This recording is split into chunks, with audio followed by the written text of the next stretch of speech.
구약 성경 시대에도 하나님의 진리를 부인하고 하나님의 백성들을 미혹해서 하나님을 섬기지 못하고 하나님을 예배하지 못하고 또 하나님을 따르는 길을 가지 못하도록 방해하는 많은 대적들이 있었는데, 그 대표적인 무리들을 우리는 거짓 선지자들이다 라고 이렇게 구약 성경에 나타난 상황을 우리가 알게 됩니다.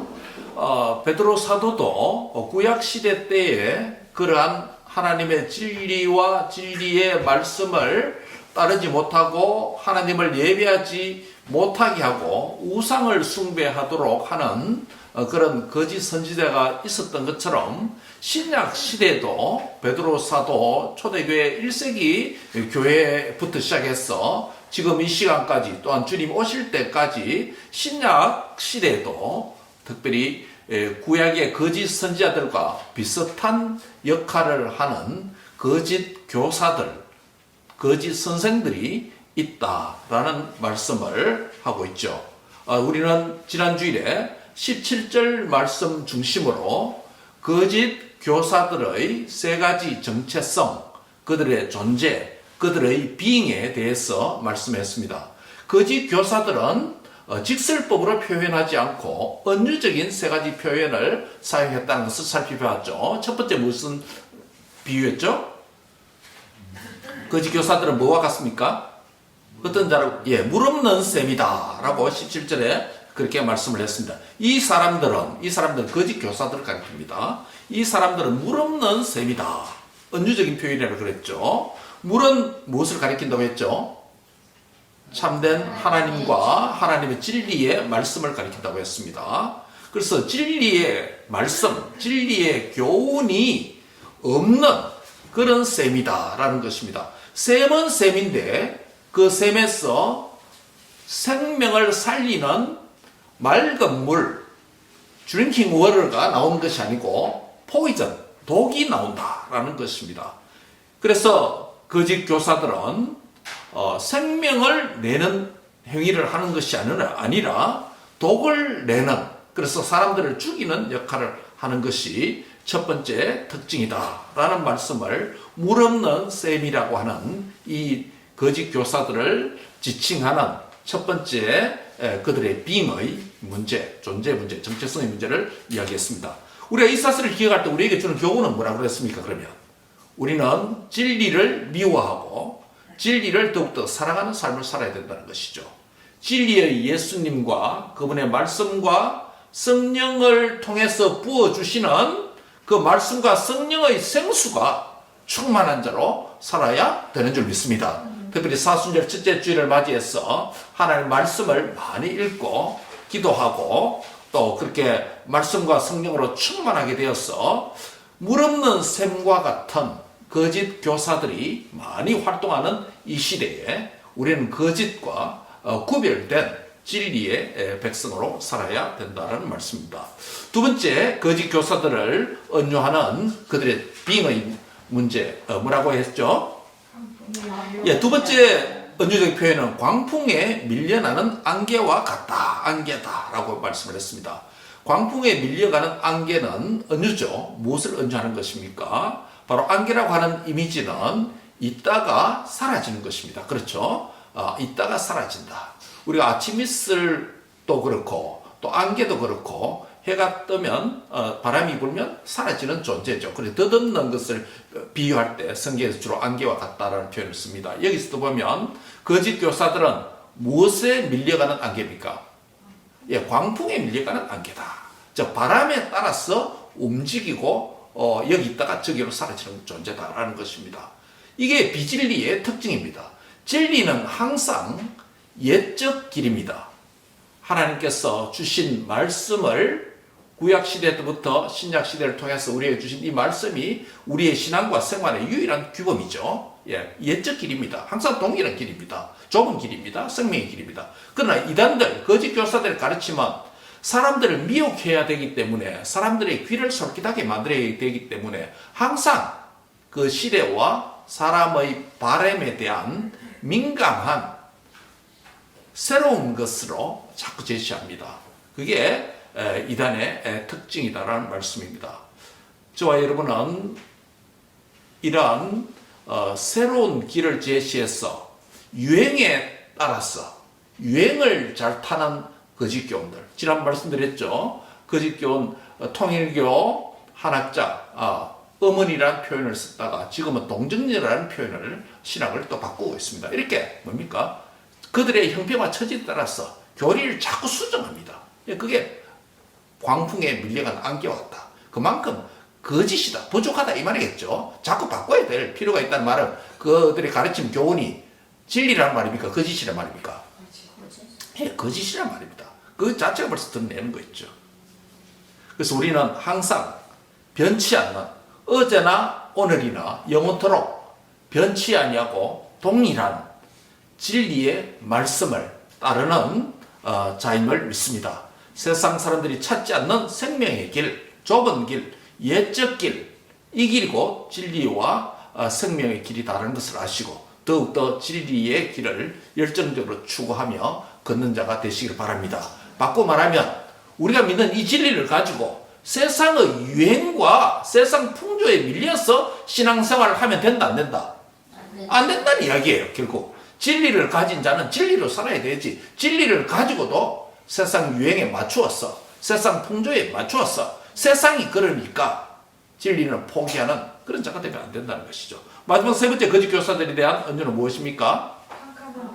캄캄함 어둠이다 라는 표현을 씁니다. 거짓 교사들에 대한 세 번째 마지막 이 표현은 그들의 마지막 운명에 대한 표현이기도 합니다. 그들의 현재의 존재가 진리의 빛을 받지 못하는 어둠에 사로잡혀 있을 뿐만 아니라 그들의 영원한 마지막 미래도 운명도 캄캄한 영원한 지옥의 무저갱으로 들어갈 것이다. 종말론적인 운명을 바로 그렇게 정의를 하고 있습니다. 사랑하는 성도 여러분, 저와 여러분은 영원한 어둠, 캄캄한 어둠, 지옥의 어둠으로부터 해방되어서 빛의 천국에 들어갈 자임을 믿습니다. 그래서 거짓을 진리로 이기는 자들이 되시기를 바랍니다. 이까지가 지난주에 드린 말씀입니다. 자, 오늘은 18절, 19절에 보시면 거짓 교사들의 그들은 무엇을 행하는 자인가? 한마디로 말하면 그들의 doing, 그들의 behavior, 그들의 행위들 세 가지를 말씀합니다. 바로 17절에서는 거짓 교사들의 being의 문제, 정체성 문제, 아이덴티티를 직설법이 아니라 은유적인 세 가지 표현으로 설명했다면 18절, 19절에는 이 false teachers, 거짓 교사들의 세 가지 doing, 행위를 직설법으로 표현하고 있습니다. 은유가 아니라 직설법 표현. 자, 첫 번째 뭐라고 말합니까? 거짓 교사들 무엇을 합니까? doing이 뭡니까? 허탄한 자랑을 하는 행위를 한다는 것입니다. 거짓 교사들의 대표적인 악한 행위는 말로 하는 언어적인 행위입니다. 진리를 거짓으로 조작해야 되기 때문에 말이나 글을 조작합니다. 그래서 그 말과 글이 자기 변명을 하게 되고 자기 주장을 하게 되고 정당하고 합리적인 말로 그들의 교리를 자랑하는 말을 하게 됩니다. 그래서 여기서 그릇되게 행하는 사람들이라는 표현이 있습니다. 누구를 가리킬까요? 이방인들 또는 믿지 않는 자들을 가리킵니다. 거짓 교사들이 그릇되게 행하는 자들을 뭐한다? 허탄한 자랑을 통해서 미혹한다는 것이에요. 그릇되게 행하는 자는 안 믿는 자들, 불신자를 가리킵니다. 그래서 거짓 교사들의 첫 번째 타겟은 누굽니까? 그릇되게 행하는 자들, 즉 진리가 없는 자들, 불신자들을 끌어가려고 하는 그들의 타겟입니다. 그리고 또 한 무리가 더 있습니다. 뭐라고 말합니까? 겨우 피한 자들. 무엇을 가릴까요? 겨우 피한 자들은 무엇이냐면 죄와 사망과 사탄의 권세에서 예수님을 믿게 되어서 겨우 피한 자라는 것은 뭐냐면 이제 막 예수님을 믿어서 작은 믿음의 씨앗이 그들에게 뿌리 내리기 시작한 단계에 있는 사람들. 요즘 말로 하면 뭐겠습니까? 예, 새신자를 가리킵니다. 새신자를 가리킵니다. 새로운 개종자를 가리킵니다. 예수님을 믿은 지가 얼마 되지 않았어. 믿음이 너무 약했어. 이 소리를 들으면 이게 맞는 것 같고, 저 소리를 들으면 내가 믿는 이 진리가 아닌 것 같기도 하고, 왔다 갔다 하는 것입니다. 그래서 한 발은 세상에 두고 한 발은 교회에 두고 있어.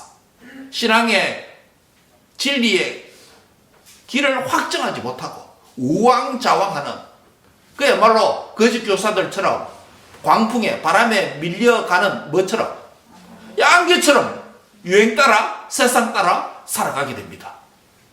그런데 허탄한 자랑을 통해서 거짓 교사들은 첫 번째는 그릇되게 행하는 자들을, 아예 안 믿는 자들을 데려가려고 하고 있고, 또 한편으로는 이제 막 예수님을 믿었어. 교회에 첫 발을 내딛었어. 예수님을 믿으려고 하려는 교회당에 들어온 자들을, 겨우 피한 자들을, 세상과 마귀로부터 겨우 피해서 믿으려고 하는 자들, 확실한 믿음은 없겠죠. 믿으려고 하는 자들입니다. 그들을 미혹해서 넘어뜨리게 된다는 것입니다. 오늘 교회 안에서 이단과 거짓 교사들과 참된 신앙의 길에서 멀어지게 하는 그런 사람들을 따라가는 대표적 그룹이 어떤 자들이겠습니까? 바로 여기서 표현한 겨우 피한 자들. 겨우 피한 자들.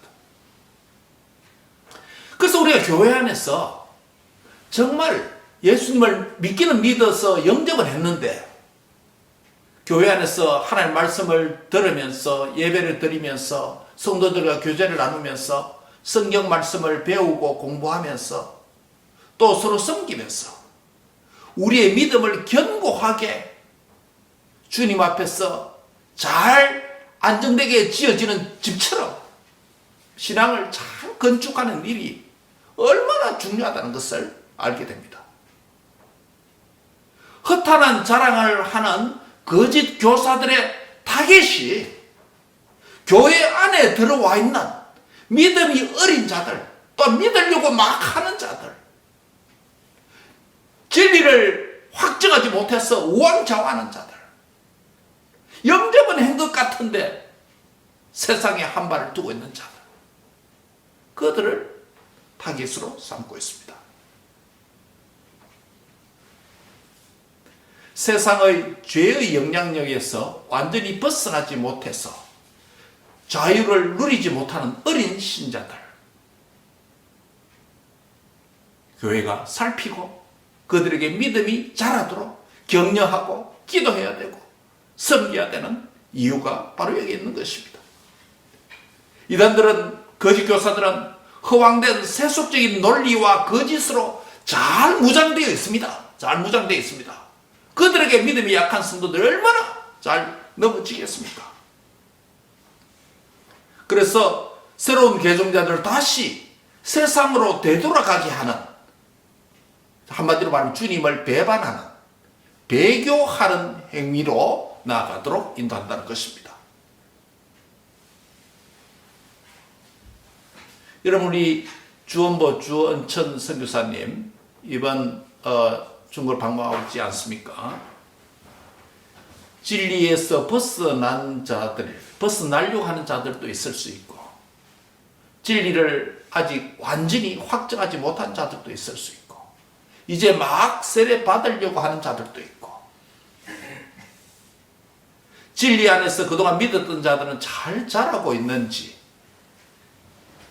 또 다른 영혼을 진리 안으로 인도하는 일을 더욱더 하도록 성숙된 믿음의 성도들에게는 격려하는데, 이를 위해서 방문한 것 아니겠습니까? 우리가 계속 기도해야 될 줄 믿습니다. 뿐만 아니라 우리에게 또한 적용할 때 우리는 교회 안에서 나만 신앙생활을 하는 것이 아니라 믿음이 어린 성도들이 함께 신앙생활을 합니다. 또 믿음에 약한 어린 우리의 자녀들도 있겠죠. 성숙된 성도는 자기만 생각하는 자기중심의 신앙이 아니라 옆에 있는 이웃을 배려하고 또 교회 공동체의 덕을 세우는 신앙인이 돼야 되는 줄 믿습니다. 그리할 때 그 어린 성도들이 세상의 유행이나 세상의 풍조나 세상의 바람 따라 움직이는 안개와 같은 신앙생활을 하는 자가 아니라 진리 안에서 뿌리를 내리고 교회 안에서 주님을 인격적으로 예배하는 그런 자로 자라가는데 앞선 우리가 돕고 격려하고 기도하며 섬겨야 될 줄 믿습니다. 네. 그것이 우리 성도들의 역할입니다. 우리 주위에, 우리 이웃에 과거에 교회를 다녔으나 그 길을 잃어버리고 과거에 믿음 생활을 했으나 그 믿음이 약화해졌어. 참된 하나님을 주일마다 예배하는 일에 함께하지 못하는 그런 이웃들도 많이 있겠죠.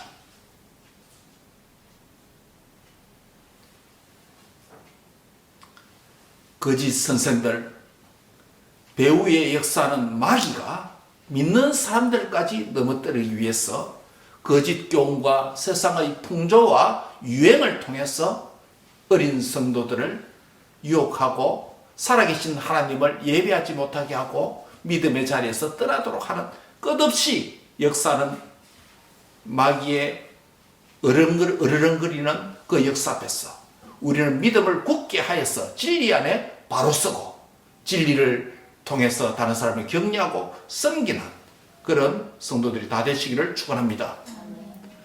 두 번째로 뭐라고 말합니까? 그들의 행위가 무엇입니까? 예, 자기 종을 만든다. Making others their slaves.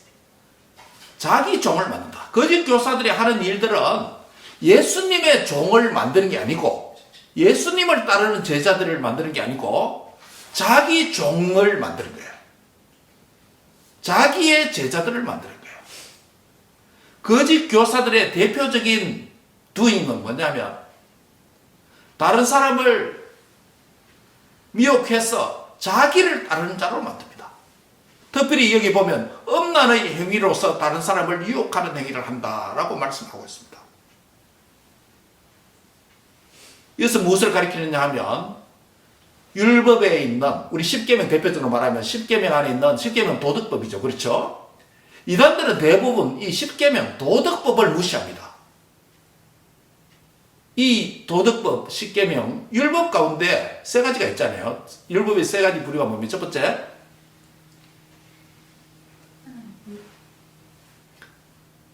도덕법, 신법, 의식법. 예, 그렇죠. 첫 번째는 뭡니까? 의식법이 있습니다. 율법에, 구약 율법에 보면 양을 잡아서, 짐승을 잡아서 제사를 드린다든지, 이건 다 의식법입니다. 그렇죠? 이 의식법은 신약 성도가 행위의 규범으로 따르고 순종해야 될 의무가 있습니까? 없습니까?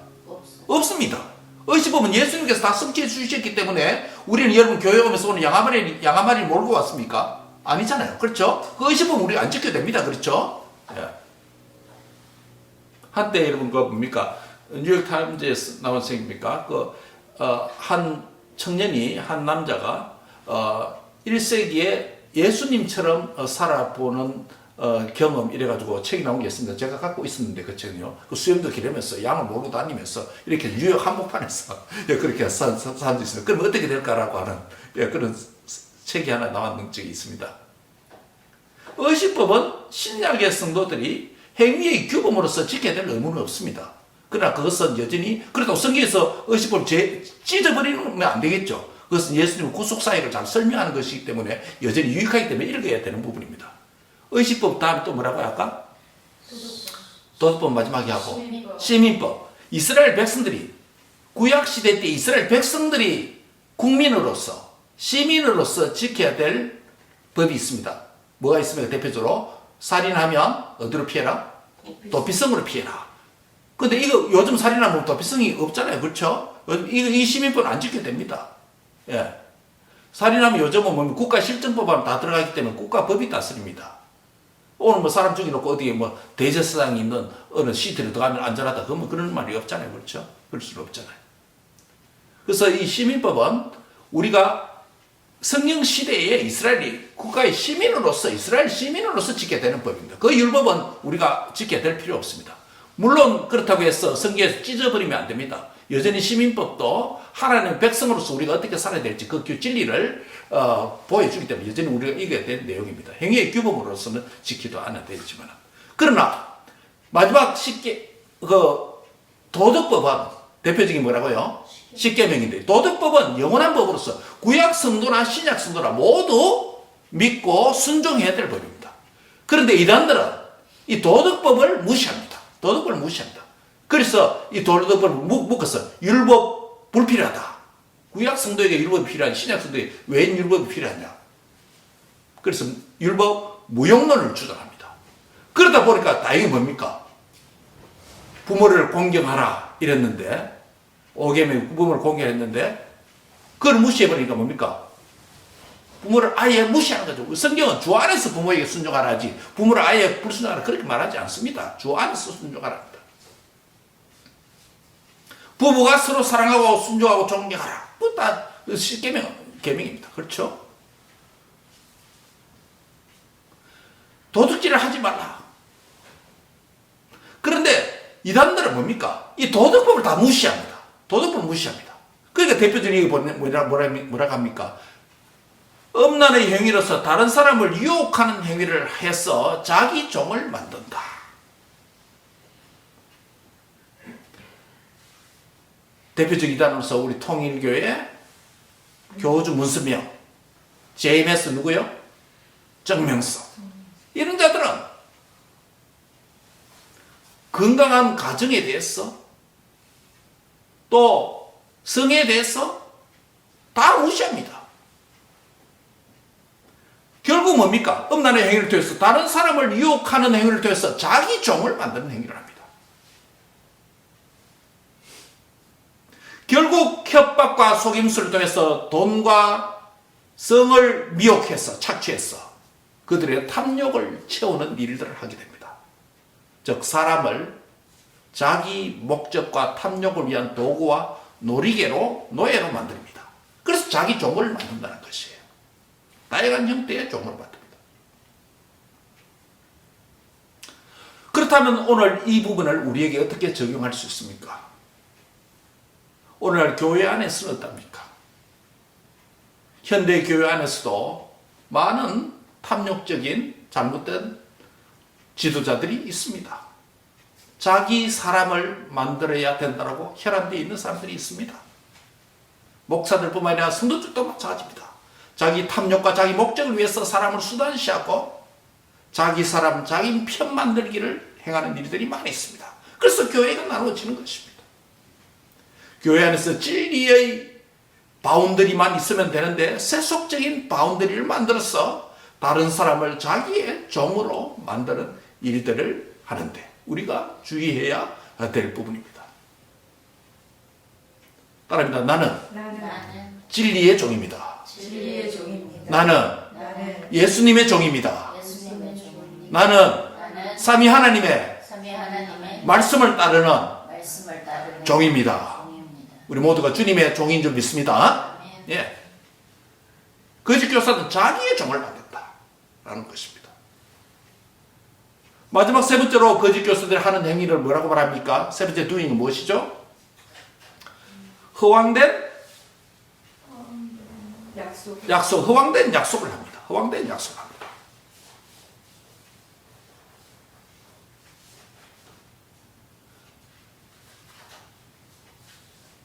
마귀와 똑같습니다.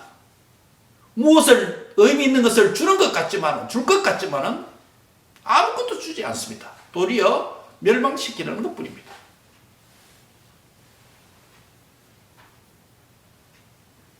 그들은 거짓 교훈을 가지고 참된 자유와 행복을 준다라고 약속합니다.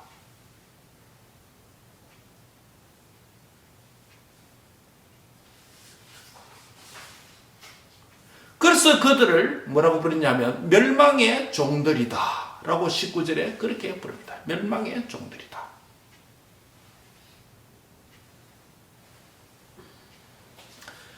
거짓 교사들은 한마디로 말하면 그들 자신이 거짓의 아비가 되는 누구요? 마귀에게, 사탄에게 미혹된 자들이고, 마귀가 그들을 이긴 자입니다. 즉 마귀에게 정복당한 마귀의 종이 된 자입니다. 19절 같이 한번 읽습니다. 19절입니다. 시작. 그들에게 자유를 준다 하여도 자신들은 멸망의 종들이니 누구든지 진 자는 이긴 자의 종이 됨이라. 예, 거짓 교사들은 자유를 준다라고 말하면서 허황된 자랑을 합니다. 자유와 행복을 준다라고 허황된 자랑을 합니다. 그러나 그들 자신들이 뭐라고요? 자신들이 멸망의 종들이에요. 거짓 교사들이 멸망받을 종들이라는 겁니다. 그래서 누구든지 진 자는 이긴 자의 종이 된다. 즉 거짓 교사들은 진 자입니다. 누구에게? 마귀에게 먼저 그들이 진 자입니다. 그래서 마귀의 종이 되었다. 이미 마귀의 종이 되었다는 겁니다. 거짓 교사들은 이 꼴 누구다? 마귀의 종이다. 이 소리입니다. 마귀에게 진 자들입니다. 또 거짓 교사들이 가르치는 거짓 교훈에 미혹된 자들은 거짓의 진자이기 때문에, 거짓 교사들에게 진자이기 때문에 거짓 교사의 뭐가 되었다? 종들이 되었다. 노예들이 되었다는 것이에요. 아까 앞에서 말했죠. 거짓 교사들은 동기도 누구의 종을 만든다? 자기 종을 만들려고 하는 것이고, 누구든지 진 자는 이긴 자의 종이 된다고 말했기 때문에 거짓 교사들도 누구에게 졌다? 마귀에게 졌어. 마귀의 종이 되었어. 마귀의 미혹을 받았어. 마귀의 사주를 받고 있고, 거짓 교사들에게 미혹된 어린 자들도 누구에게 졌다? 거짓 교사들과 거짓 교사들이 가지는 거짓 교훈에 졌기 때문에 그것을 따르고 믿었다는 것은 졌다는 것이에요. 그래서 그들의 종이 되었다는 것이에요. 그들 모두가 뭐다? 멸망의 종들이 되었다는 것이에요. 사랑하는 성도 여러분, 누구든지 진 자는 이긴 자의 종이 됩니다 라고 하는 것은 당시에 있었던 격은 속담이었습니다. 속담이었습니다. 원래 이 말은 성경 말씀이 아니고 속담이었습니다. 누구든지 진 자는 이긴 자의 종이 됩니다. 여러분 전쟁에서 안 들었습니까? 전쟁 가서 진 나라는 항상 이긴 자의 뭐가 됩니까? 종이 됩니다. 공물을 바쳐야 되고, 또 해마다 양 몇십 마리, 소 몇십 마리, 심지어 처녀들까지 바쳐야 되는 고대 근동이에요. 우리 한국도 그랬잖아요. 중국의 천년종이 되었어. 해마다 수천 명, 수만 명의 처녀들을 공물로 중국 황제에 바쳤잖아요. 그 나중에 뭡니까? 돌아오지 못하였어. 그들을 뭐라고 부릅니까? 환양년. 그래서 환양, 고향으로 돌아오는 귀환한다. 환향, 고향으로 돌아오는 년이다. 그래서 비방, 거기서도 쫓겨나고 여기서도 국민들에게도 환영도 받지 못하는, 그 우리 중국이 그런 일을 우리 조선시 한 거 아니까 고대부터. 그래서 진자는, 힘이 없는 자는 강한 자에 의해서 정복당하고 종이 됩니다. 그것이 개인 사회도 그렇고, 뭐 현대국가는 뭐 법이 있기 때문에 개인이 약한 자도 보호를 받을 수 있지만, 법이 통하지 않는 고대 시대는 개인도 그랬고 공동체도 그렇고 국가도 그렇습니다. 항상 진 자는 누구의 종이 된다? 이긴 자의 종이 되는 것입니다. 이게 당시의 속담이었습니다. 거짓 교훈과 진리의 문제에서도 마찬가지라는 겁니다. 거짓 교훈에 진리를 따르는 백성이 진다면, 그것을 따른다면, 미혹된다면 결국 뭐다? 진자라는 것이에요. 종이라는 것이에요.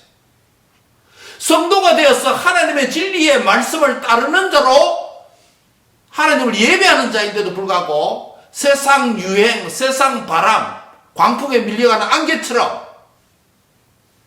오늘은 이랬다, 내일은 저랬다 왔다 갔다 한다면 나는 이긴 자다, 진자다? 진자입니다. 진자는 누구의 종이다? 이긴 자의 종입니다. 누가 이긴 자입니까? 마귀, 세상, 죄, 이게 있다는 거예요. 난 졌다는 것입니다. 그래서 뭐라고 말합니까? 따라합니다. 진리로 진리로 거짓을 거짓을 뭐하라? 이기라. 이기라는 겁니다. 이겨야 된다는 거예요. 내가 이겨야 거짓을 나의 종으로 만들 수 있다는 거예요. 내가 이겨야, 진리로 이겨야 세상의 종이 되는 게 아니고 내가 세상을 다스리는 왕이 된다는 거예요. 내가 물질에게 지었어 물질의 종이 되지 말라는 거예요. 하나님 앞에 드리고 하나님께 바쳐야 될 것들 떼보면 안 된다는 것이에요. 시간의 문제도 마찬가지입니다. 하나님께 드려야 될 시간을 하나님께 드리지 않으면 세상의 종이 되는 거예요. 종들이에요. 우리의 재능, 은사, 탤런트를 가지고 주를 위해서, 복음을 위해서, 주의 영광을 위해서 교회와 하나님 나라를 섬기는 데 사용되는데 세상을 위해서만 사용되면 내 은사, 내 재능이 재능 주신 분에게 종이 되는 게 아니고 누구의 종이 된다? 세상과 마귀의 종이 되는 것입니다. 전부 다 그렇습니다. 나의 생명과 내 시간과 내 재능과 나의 물질과 하나님 앞에 나에게 보이는 보이지 않는 모든 것을 만유를 나에게 선물로 재능으로 주셨는데 이것을 주와 복음을 위해서 사용하지 아니하면 누구의 종이 된다? 마귀와 세상의 종이 되는 겁니다. 무슨 이야기입니다. 따라합니다. 누구든지 진자는 누구든지 진자는 이긴 자의 종이 되느니라. 이긴 자의 종이 되리라. 그러면 나는 이겨야 됩니다. 그러면 나는 승리해야 됩니다. 정복해야 됩니다. You have to conquer over sin. 세상, 사탄, satanic power. 죄와 사망과 사탄의 권세를 이겨야 되는 줄 믿습니다. 진리를 가지고 거짓에 굴복하는 자가 아니라 세상에 굴복되는 것이 아니라 진리를 통해서 죄와 사망과 사탄과 거짓을 이겨야 되는 줄 믿습니다. 한번 더 합니다. 누구든지 진자는 이긴 자의 종이 되느니라. 성도가 왕이 되어야 되고 다스리는 자가 되고 이기는 자가 되어야 되는 줄 믿습니다. 그때 이겨야 될 대상은 무엇입니까? 정복의 대상은 무엇입니까? 예, 죄와 사망과 세상과 모든 세상의 사탄의 파워입니다. 우리가 주님 앞에는 부복하고 순종하고 복종해야 되겠지만은 성도에게는 서로 섬겨야 되겠지만은 그러나 죄와 사망과 사탄의 권세 앞에서는 우리가 정복하고 이기는 자가 되어야 되는 줄 믿습니다. 그들의 지면 그들의 종이 되는 겁니다. 종이 되는 것입니다. 한 번 더 말씀합니다. 선으로 악을 이기라. 진리로 거짓을 이기라. 누구든지 진자는 따라하세요. 누구든지 진자는 이긴 자의 종이 됨이라. 그러면 져야 됩니까? 이겨야 됩니까? 이겨야 됩니다. 이겨야 됩니다. 무엇으로 이겨야 됩니까? 내 고집으로 이기는 게 아니고 무엇으로 이겨라? 진리로 이겨야 된다는 겁니다. 그래서 진리의 말씀으로 진리의 영으로 충만해서 거짓과 어둠과 세상과 세테닉 파워를 이기고 승리하는 자가 되어서 그것을 다스리는 주님의 군사들이 되시기를 바랍니다. 기도하겠습니다. 하나님 감사합니다. 오늘 믿는 성도가 어떻게 살아야 될지 거짓 교사들의 세 가지 두잉을 통해서 함께 교훈받게 하심을 감사합니다. 누구든지 진자는 이긴 자의 종이 된다고 말씀했습니다. 죄와 사망과 사탄의 권세와 세상 유행과 다른 것에 지는 자가 되지 말게 하시고 이기고 승리하는 자가 되어서 하나님께 영광 돌리는 자들 되도록 축복해 주시옵소서. 예수님의 이름으로 기도합니다. 아멘.